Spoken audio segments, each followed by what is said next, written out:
This is part one of a two-part deep dive into one of Gordon Lightfoot's songs. The second part of this episode will be released at a later date. I hope you enjoy the conversation between me and my guest. Thank you in advance for listening. The first guest of the evening is truly a poet. He's an artist. He is a friend and an inspiration to anyone who has ever played the guitar or tried to write poetry. Would you please welcome Gordon Lightfoot?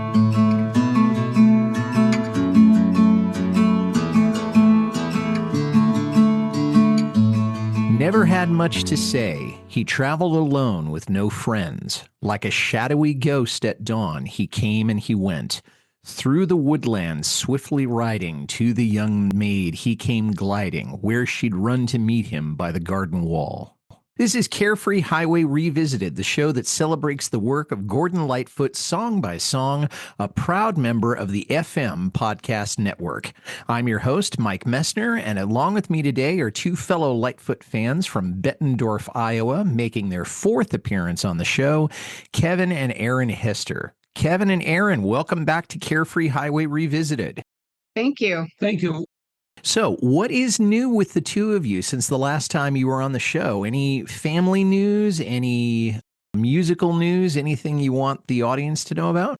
Oh, not really. I've been kicking around a few ideas for a book that has to do with the Gibson Dove guitar as it passes through families. Oh, that's clever. I like that. Keep me posted on that. Well, Really I can sounds like- send you what's happening so far with it. And then last week, we just saw a group that we love to see, Dave Killinger and his group called the Carefree Highwaymen. And guess whose music they do? Yeah, Gordon Lightfoot. You know, I would never have guessed that. So, did you tell them about my podcast when you went to see them? We have Yes, we talked did. to Dave about that. Yes, both of them. And Dave's kind of shy about doing things. Well, he actually had an interesting story. He went down to see Gordon Lightfoot in Florida about 40 years ago. And he said, as he was hearing a concert and driving back home, he kept hearing this voice. You have to buy a guitar so more people will learn about Gordon Lightfoot's music. And he did. And he did, yeah. So, kind of a premonition of what was going on, huh?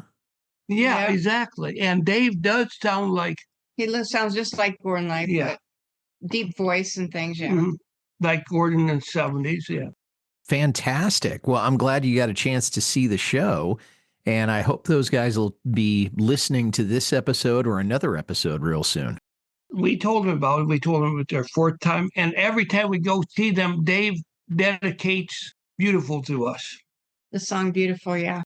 And I know that we've talked in other episodes about the story that you have for that song. So that's really, Right. really sweet of them to do that. Well, that's got to make you guys feel special.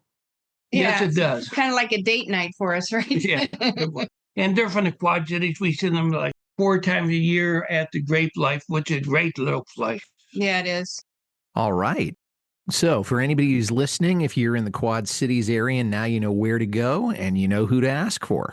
Well, today we wanted to talk about Miguel. I was not super familiar with the song before you chose it, but I really like it because it's a really nice story song, although it doesn't have a definite beginning, but it has a definite middle and a definite end.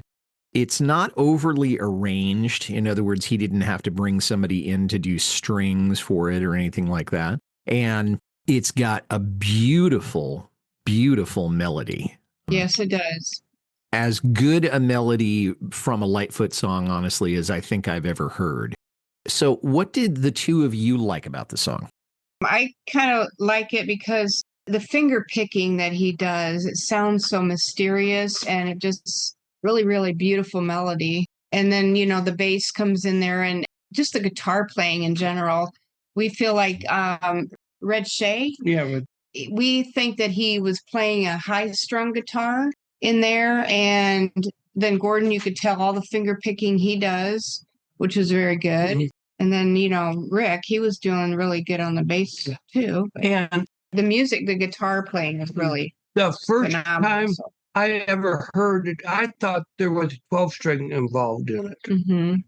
And when you read about it with the high-strung guitar, that would take the place of a 12-string. And what I feel basically, why do we choose Miguel? We think it's one of the undiscovered gems in the life of Kellogg. You said you never really were familiar with it, but I bet you're going to listen to him more and more now, aren't you? Well, both me and my wife, because I Yes. let her listen to it because she said, what song are you going to be doing? And I sent her the link to it. I was here in the studio doing some stuff and I couldn't really break away, but I said, here, you listen to this. And then I said, what did you think about the song? And she said, oh my goodness, it was amazing. Thank you for sending it. Yes. And one thing is, I mean, it tells a story, with imagery. Gordon's great use of imagery, and then the guitars come in. If you hear it through headphones, it just totally envelops you. Well, you had said on a Facebook post that to listen to it through headphones is far different experience from just listening to it out of a speaker. Definitely. So the headphones make it so different in the way you listen to it. And the way I like to listen to it, if you're going to do it, listen to it the first time in both channels. The second time, listen to it on the right channel, and the right and left. Which Gord's guitar, his finger picking guitars on the right channel. The bass is kind of centered left, and then Red Shay is doing all the little fills on the left channel. It's simply amazing. Yeah. And then after you listen to it each channel, listen to it again the fourth time as a whole. So you may have some homework to do. Well, okay, I'll be ready for that next season. Do you have any anecdotal stories about the song, what it meant to either one or to both of you? Well, I'm a fan of Western stories, and this fits right in with that. And when we come back to the origins of songs, I have a possible idea what it may relate to, but we'll share that later. Anybody you have share it with, they go, wow, that is really something. It's almost a wow experience for them to hear that. One of the best story songs I've ever heard. You're listening to Carefree Highway Revisited. We'll be right back after a word from a podcast partner or two. In 1942, when the world needed a hero to fight the forces of evil, a woman had the courage to step forward. Her name was Helen Meeker. Her adventures took her across the United States and behind the lines of both the European and Pacific fronts. President Franklin Roosevelt trusted her judgment. Adolf Hitler put a price on her head. And in the face of overwhelming odds, she battled through everything that was thrown at her, dodged death countless times, and challenged the most diabolical figures in history. The star of more than 20 novels, Helen Meeker proved her grit and determination time and time again. And now the Long Highway Players bring the book series to life on the airways.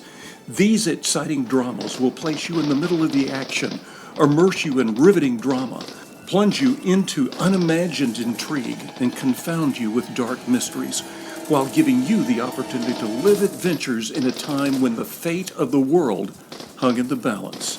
Enjoy the exploits of Helen Meeker and follow author Ace Collins's In the President's Service series on That's Not Canon Podcast Network.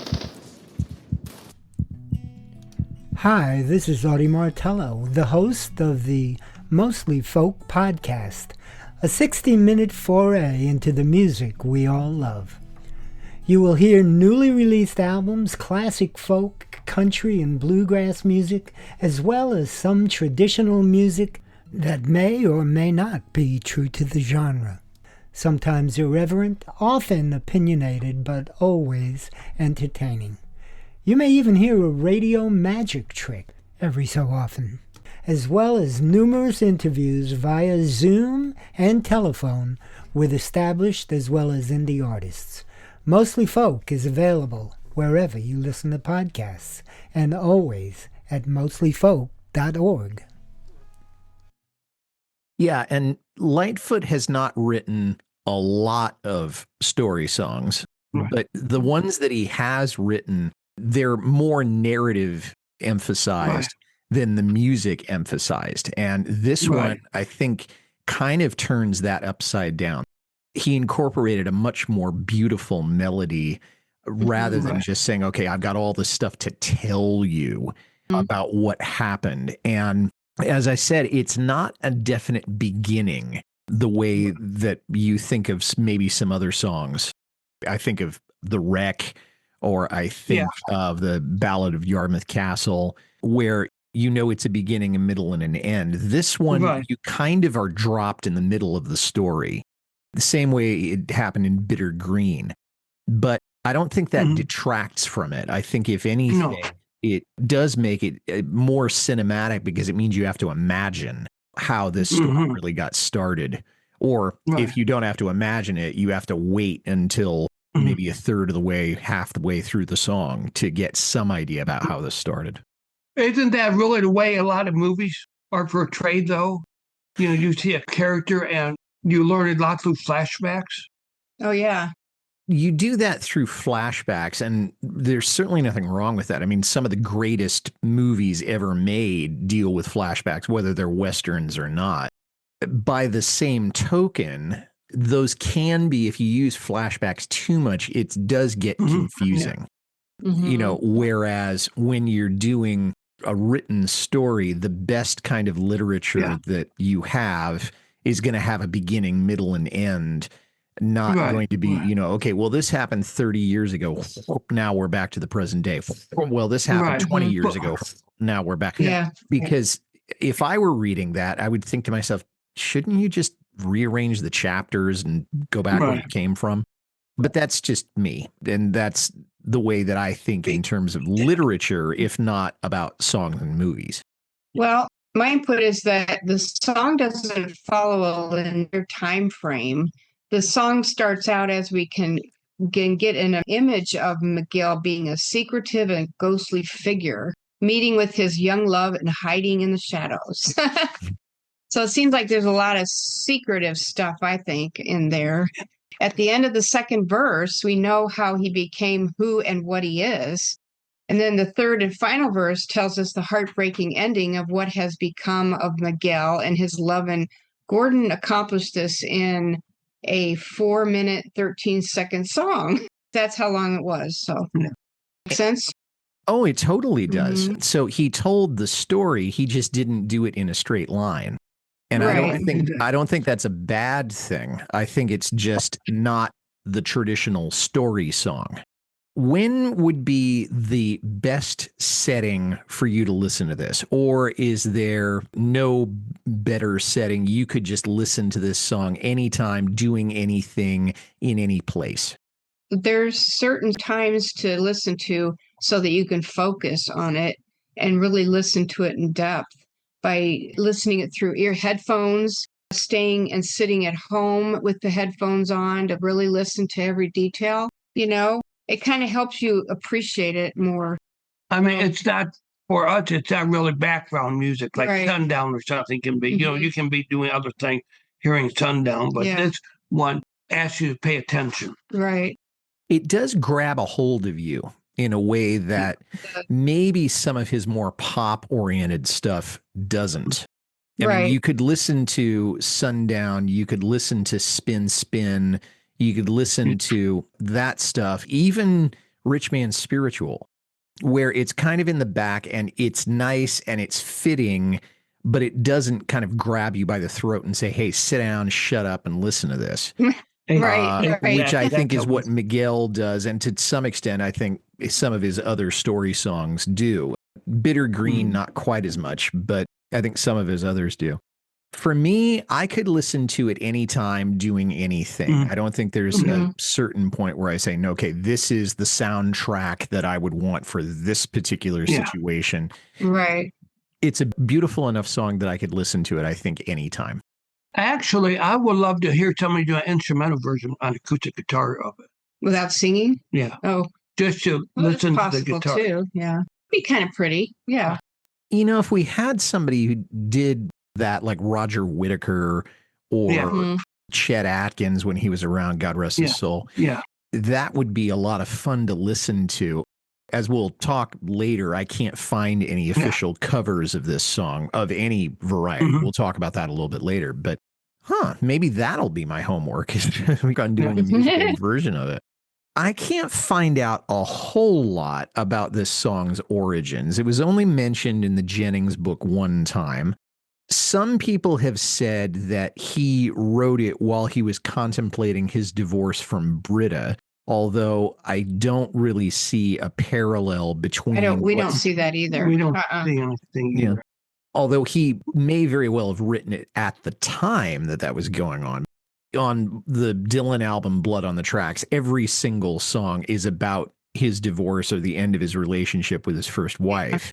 This is not Gordon and Britta being portrayed. No, here. There's some songs that he has written that kind of, because he was going through that type of situation, that he wrote the song like If You Could Read My Mind or something, because he was going through a difficult marriage and divorce. But other than that, I don't see that here. I can't picture anything about that either. Maybe somebody had posted his comments on the wrong site. That is supposed to come to anything about that. You have seen the BBC concert, haven't you? I've seen pieces of it. I haven't seen the whole thing. Yeah, okay, but did you see the piece on Miguel? No, didn't see that recording, although I'm told that it's even better than the studio version.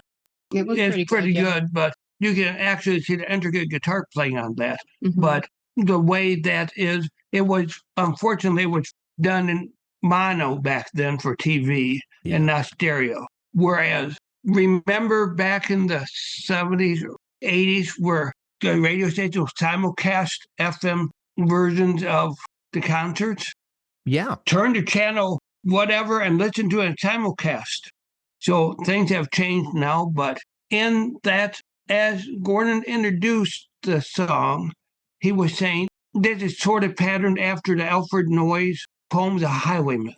Yeah, It was inspired by the poem, The Highwayman. You're listening to Carefree Highway Revisited. We'll be right back after a word from a podcast partner or two. 250 and Counting is the podcast that walks you through American history one day at a time. I'm Mike Messner. I'm Claude Call. Join us as we spend just a couple of minutes with you each day, telling you about the events that took place exactly 250 years ago on that date. You'll learn more about the big events and the small events that led to American independence. Look for 250 and Counting in your favorite podcast software. That's 250 and Counting from Acroasis Media. Did you know we have a full podcast series that walks through Bob Dylan's entire professional career? It's great for newer fans, or anyone who wants to take a thoughtful tour through the last 60 years of Dylan.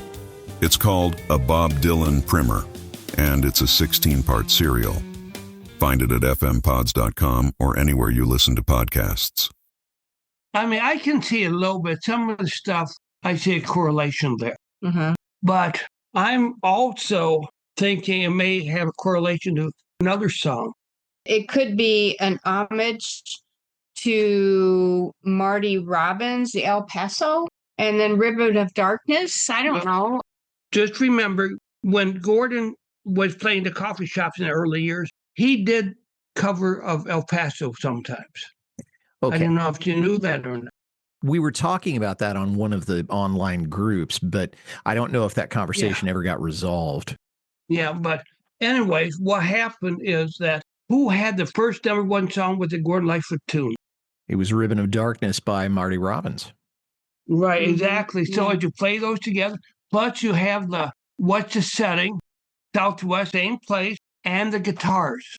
Both have the Spanish-type feel of the guitars. Uh-huh. That's just my idea. Maybe I'm wrong. I haven't played them back to back, but I think they're both tragic songs. Yes. But I got to say, although I really like the Marty Robbins song, this one is just a lot prettier. Although the Marty Robbins song, as I've said before, is a lot more contrived is not the right word, but it's, it has a beginning, middle, and end. Yes, exactly. To it, where this one has the middle and then the beginning and then the end. But I like it musically better than Marty Robbins, even though they're both fairly simple musically. But I got to tell you, this one is a lot deeper. The only other thing I want to say about The Highwayman before we move on is that that poem was made into a song by Phil Oakes, and it appeared on his second album, which was called I Ain't Marching Anymore.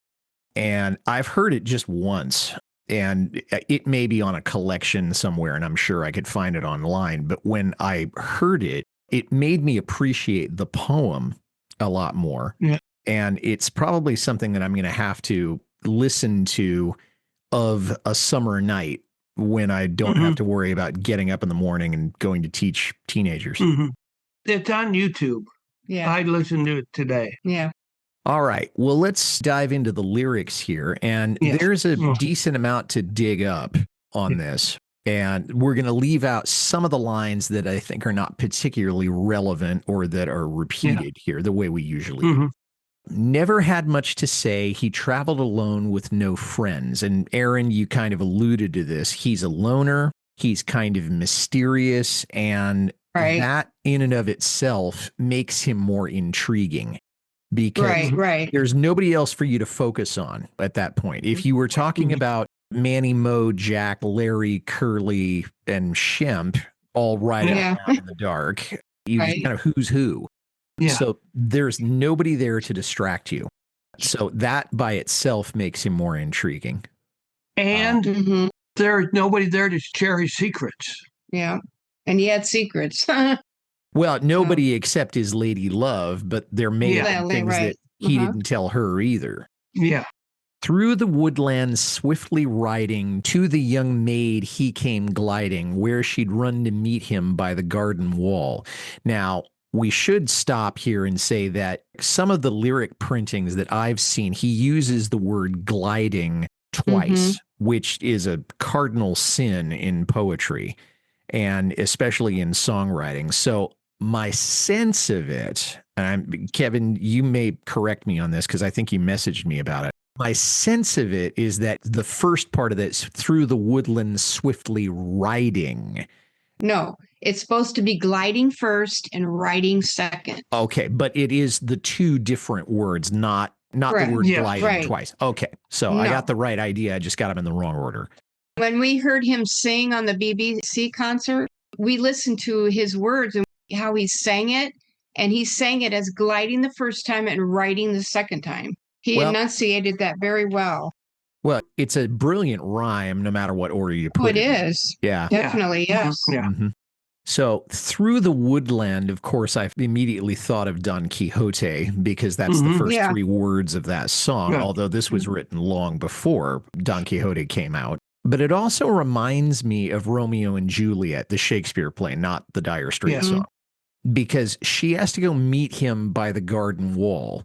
And what that says to me is, if this guy was on the so-called up and up, if he was socially acceptable, if he was in the right social class, whatever, they wouldn't have to meet up by the garden wall. He'd be in the front door and they'd be doing tea and crumpets or whatever it is they did in that kind of society. Right. But he's obviously not the kind of person that this young lady's parents would have in mind.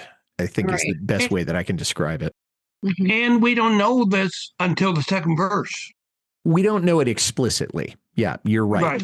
Although just the fact that they're meeting by the garden wall, well, why would you meet by the garden wall if you can meet in the living room or the parlor or something? Okay. Yeah.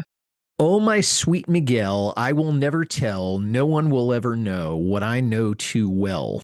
And I read an analysis of this someplace, and whomever wrote it said that what she knows too well, and by the way, I don't think she is ever given a name throughout the song, which may have been an oversight, but in any case, what she knows too well is the strength of his love for her and how that puts him at risk because he has to go through the woods, which implies that he's kind of hiding out on this journey.